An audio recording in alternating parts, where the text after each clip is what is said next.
ಸಿಡಿ ಹಬ್ಬದ ಪ್ರಯುಕ್ತ ಭೀಮಾ ಕೋರೆಗಾಂವ್ 2207ನೇ ವರ್ಷದ ವಿಜಯೋತ್ಸವ ಅಂಗವಾಗಿ ಅಪ್ಪು ಅಭಿಮಾನಿಗಳ ಲೀಗ್ ಕ್ರಿಕೆಟ್ ಹೊನಲು ಬೆಳಕಿನ ಕ್ರಿಕೆಟ್ ಪಂದ್ಯ ಕೂಡ ಇದೆ.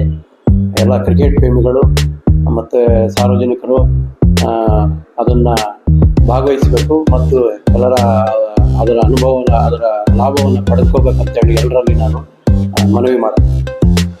ಎಲ್ಲರಿಗೂ ನಮಸ್ಕಾರ. ನನ್ನ ಹೆಸರು ಮಹೇಶ್ ಅಂತ. ನನ್ನ ವೃತ್ತಿ ಮೀನುಗಾರಿಕೆ. ಮೊದಲಿಗೆ ಮಳವಳ್ಳಿ ಜನತೆಗೆ ದಂಡಿನ ಮಾರಮ್ಮ ಮತ್ತು ಸಿಡಿ ಹಬ್ಬದ ಶುಭಾಶಯಗಳನ್ನು ಕೋರ್ತಾ ಇದ್ದೇನೆ.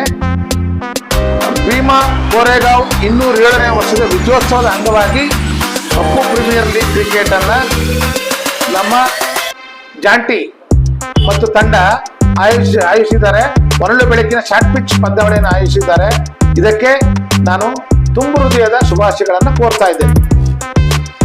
ಹಿರಿಯ ಹಬ್ಬದ ಪ್ರಯುಕ್ತ ಎಲ್ಲ ನನ್ನ ನಾಗರಿಕ ಬಂಧುಗಳಿಗೂ ಸಹ ಶುಭವನ್ನು ಕೋರುತ್ತಾ, ನಾಳ ದೇವತೆ ಹಬ್ಬ ಎಲ್ಲರಿಗೂ ಸಂತೋಷವನ್ನು ಕೊಡಲಿ, ಶಕ್ತಿಯನ್ನು ಕೊಡಲಿ ಅಂಥೇಳಿ ಶುಭ ಹಾರೈಸುತ್ತಾ, ಈ ಒಂದು ಹಬ್ಬದ ಪ್ರಯುಕ್ತ ಭೀಮಾ ಕೊರಂಗು ಹಾಗೂ ಅಪ್ಪು ಕ್ರಿಕೆಟ್ ಕ್ಲಬ್ ವತಿಯಿಂದ ಏನು ಕ್ರಿಕೆಟ್ನ ಆಯೋಜಿಸಿದ್ದಾರೆ ಅದು ಯಶಸ್ವಿ ಆಗಲಿ ಅಂತ ಯಶಸ್ವಿ ಕೋರುತ್ತಾ ತಮ್ಮೆಲ್ಲರಿಗೂ ಧನ್ಯವಾದಗಳನ್ನು ಹೇಳ್ತಾನೆ.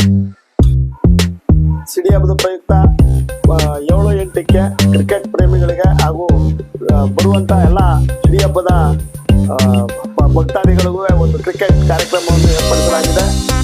ಭೀಮ್ ಕೊರಂಗ್ ಹಾಗೂ ಅಪ್ಪು ಅವರ ಹೆಸರಿನಲ್ಲಿ ಕ್ರಿಕೆಟ್ ಕಾರ್ಯಕ್ರಮವನ್ನು ಆಯೋಜಿಸಲಾಗಿದೆ.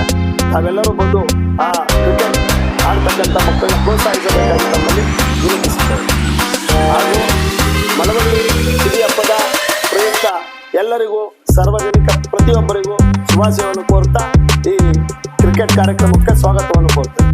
ಮಳವಳ್ಳಿಯ ಸಿಡಿ ಹಬ್ಬದ ಪ್ರಯುಕ್ತ ಮಳವಳ್ಳಿಗೆ ಆಗಮಿಸುತ್ತಿರುವಂತಹ ಎಲ್ಲ ಪುರ ಜನರಿಗೂ ಹಾಗೂ ಎಲ್ಲ ಅತಿಥಿ ಗಣ್ಯರಿಗೂ ಶುಭಾಶಯಗಳನ್ನು ಕೋರುತ್ತಾ, ಹಾಗೆ ಸಿಡಿ ಹಬ್ಬದ ಪ್ರಯುಕ್ತ ಭೀಮಾ ಕೋರೆಗಾಂವ್ 207ನೇ ವರ್ಷ ವಿಜಯೋತ್ಸವದ ಅಂಗವಾಗಿ ಅಪ್ಪು ಪ್ರೀಮಿಯರ್ ಲೀಗ್ ಕ್ರಿಕೆಟ್ ಪಂದ್ಯಾವಳಿಯನ್ನು ನಡೆಸುತ್ತಿರುವ ಎಲ್ಲ ನನ್ನ ಸನ್ಮಿತ್ರರಿಗೂ ಶುಭಾಶಯವನ್ನು ಕೋರುತ್ತಾ, ಹಾಗೂ ಈ ಪಂದ್ಯಾವಳಿಯ ಅಧ್ಯಕ್ಷತೆಯನ್ನು ವಹಿಸಿರುವಂತಹ ಶ್ರೀ PM ನರೇಂದ್ರ ಸ್ವಾಮಿ ಅವರು, ಮಾಜಿ ಸಚಿವರು ಹಾಗೂ ಶಾಸಕರು, ಮಳವಳ್ಳಿ ಕ್ಷೇತ್ರದ ನರೇಂದ್ರ ಸ್ವಾಮಿಗೂ ಸಹ ಶುಭಾಶಯವನ್ನು ಕೋರುತ್ತಾ ಹಾಗೂ ಅವರಿಗೆ ವಂದನೆಗಳನ್ನು ಅರ್ಪಿಸ್ತಾ ಇದ್ದೇವೆ. ಎಲ್ಲರೂ ಬಂದು ಈ ಪಂದ್ಯಾವಳಿಯನ್ನು ಯಶಸ್ವಿಗೊಳಿಸಬೇಕಾಗಿ ಎಲ್ಲರನ್ನೂ ಈ ಮೂಲಕ ಕೇಳ್ಕೊಳ್ತಾ ಇದ್ದೀನಿ. ಜೈ ಹಿಂದ್, ಜೈ ಕರ್ನಾಟಕ ಮಾತು.